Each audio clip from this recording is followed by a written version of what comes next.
Saudara yang kekasih dalam nama Yesus,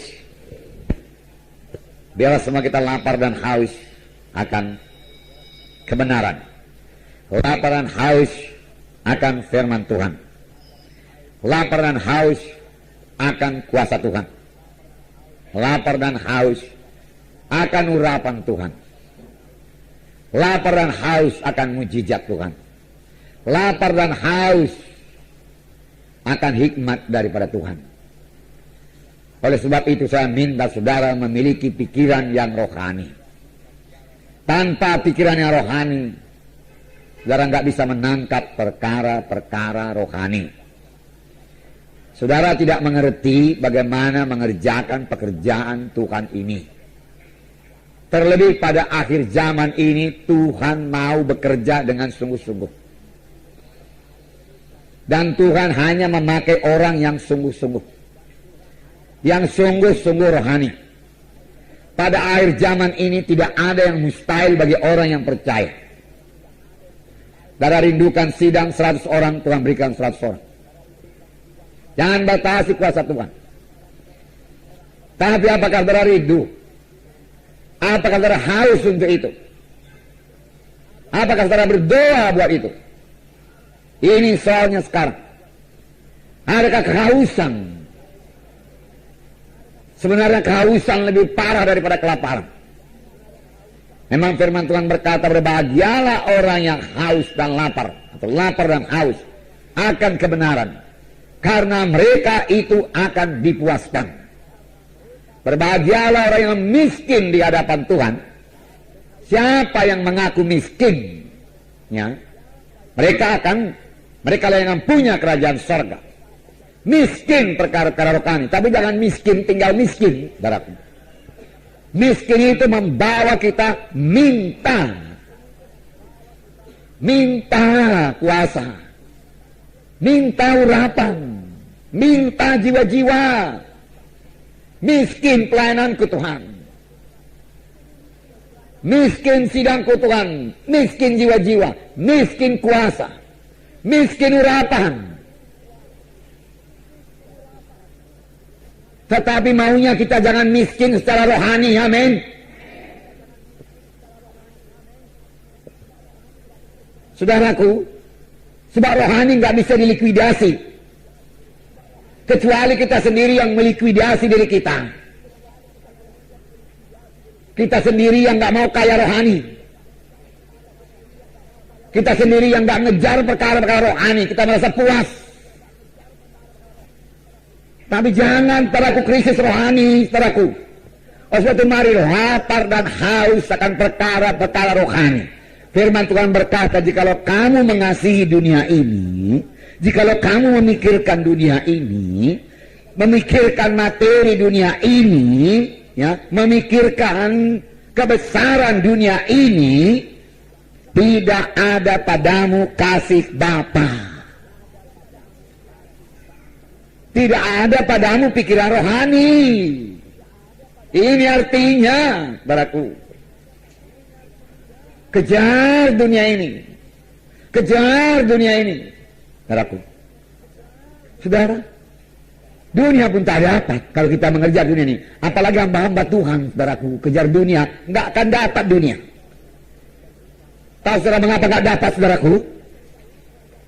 Karena firman Tuhan berkata, cari dahulu kerajaan Allah, baru dunia ditambahkan, amin. Nah, cari dahulu kerajaan Allah, lalu dunia ditambahkan.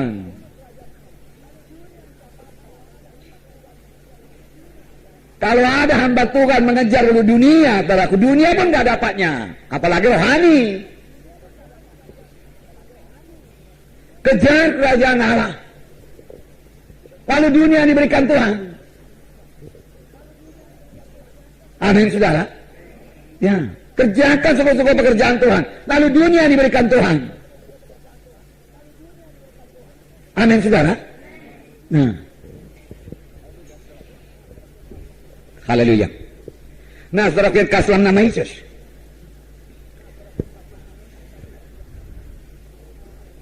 Kita melihat sidang pertama, bagaimana lahirnya gereja. Gereja lahir dengan kuasa, amin. Gereja lahir dengan kuasa dan berjalan dengan kuasa dan akan diangkat dengan kuasa. Dan hanya gereja yang berkuasa, gereja yang menang, gereja yang suci yang diangkat Tuhan. Amin. Dan pada akhir zaman seperti ini, tanda-tanda akhir zaman, pada hari-hari terakhir, firman Tuhan bicara mengenai hari-hari terakhir. Amin, saudaraku. Hari-hari terakhir, ini sudah hari-hari terakhir, saudaraku. Zaman akhir sudah dimulai, saudaraku, waktu pencurahan Roh Kudus.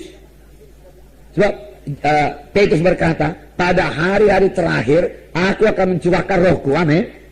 Dan itu sudah 2000 tahun yang lalu.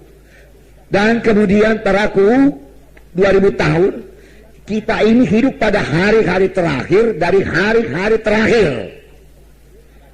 Nah, apakah kita masih mengejar dunia?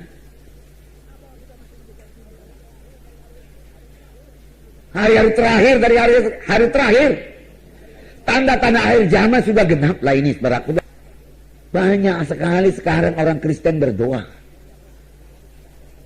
Kalau ada keributan kita nggak bisa menginjil, saudara. Nggak bisa seperti ini. Makanya perlu berdoa. Firman Tuhan juga berkata, berdoalah buat pemerintahan, supaya kamu memperoleh pemerintahan yang baik. Firman Tuhan berkata, kita harus berdoa supaya pemerintahan kita pemerintahan yang baik. Dan itu hanya bisa didoakan oleh orang yang rohani. Kalau saudara nggak rohani, saudara nggak berdoa buat itu. Saudara, kita harus memikirkan dan mendoakan negara kita ini juga. Amin, saudaraku.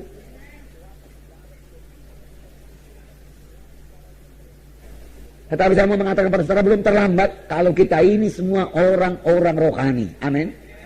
Tapi kalau kita masih mengejar kepentingan diri kita sendiri, saudaraku, kita akan ambruk, saudaraku. Pelayan saudara juga akan ambruk. Marilah mulai berkorban. Marilah mulai percayai kuasa Tuhan, mujizat Tuhan. Berapa banyak mujizat Tuhan terjadi dalam kebaktian kita. Saya sungguh sadar, saudaraku. Ya, 2 kali ini, 2 minggu betul saya melayani saudaraku suku Chinese di kota sana, saudaraku. Sekitar 40-50 di antara mereka itu, saudaraku. Saya lapar, kemudian saya lapar dan haus. Tuhan, tolong Tuhan kuasamu. Tolong Tuhan urapanmu, Tuhan. Tolong aku, Tuhan. Berapa persen lah firman Tuhan yang bisa dia tangkap, Tuhan? Mereka tidak biasa dengan firman Tuhan. Saya kasih firman Tuhan yang sangat sederhana kepada mereka, saudaraku. Ya. Oleh sebab saya berdoa, saya pikir pun nggak semua bisa dia tangkap firman Tuhan itu. Tapi saya berdoa, Tuhan, siapa yang saya letakkan tangan dalam nama Yesus, dia mesti mengalami kuasa-Mu, Tuhan, di dalam nama Yesus. Aku rindu kuasa-Mu, aku rindu urapan-Mu. Tidak bisa tidak, Tuhan, saya katakan. Saya berdoa, beberapa jam saya berdoa, baru saya berangkat, saudaraku. Nah, begitu caranya, saudaraku. Doakan lagi dalam nama Yesus, sembuhkan Tuhan dalam nama Yesus. Maju lagi satu ibu-ibu ke depan, saudaraku. Lalu, saudaraku, ibu ini saya tanya, mau apa ibu? Oh, dia bilang, saya mau doa, mohon urapan Tuhan untuk bersaksi. Saya belum pernah dengar, saudaraku, sepanjang melayani demikian, saudaraku. Begitu bersemangat dia bersaksi. Nah, makanya minggu depan ini, saudaraku, ya, akan lebih banyak lagi jiwa-jiwa baru. Amin, saudara.